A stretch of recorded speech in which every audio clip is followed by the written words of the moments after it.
Wow, Trump's lawyer admits that January 6th was a riot because it was disorganized and not an insurrection, because supposedly an insurrection has to be an organized effort, and I guess there has to be a leader.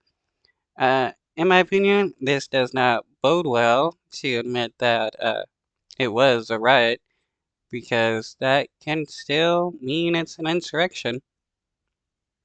Colorado Supreme Court concluded that the violent attempts of the petitioner's supporters in this case to halt the count on January 6th qualified as an insurrection as defined by Section 3. And I read your opening brief to accept that those events counted as an insurrection, but then your reply seemed to suggest that they were not. So what is your position as to that? We never accepted or conceded in our opening brief that this was an insurrection.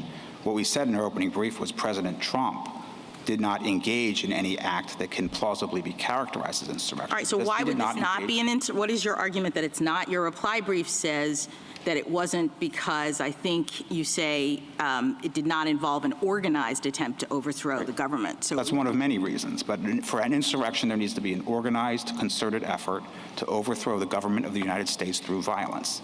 And this so the point is that a chaotic effort to overthrow the government is not an insurrection? No, we didn't concede that it's an effort to overthrow the government either, Justice Jackson, right? None of these criteria. That's hilarious, because that is what he's saying.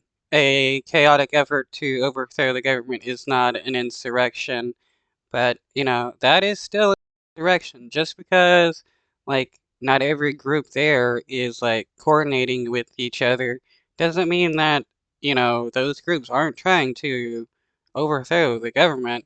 And that's what they were trying to do on January 6th. They, right-wingers in support of Trump were trying to stop the election from happening and trying to stop Biden from becoming president. Criteria were met. This was a riot. It was not an insurrection. The events were shameful, criminal, violent, all of those things, but it did not qualify as insurrection as that term is used in Section 3. Thank you. Thanks. Thank you,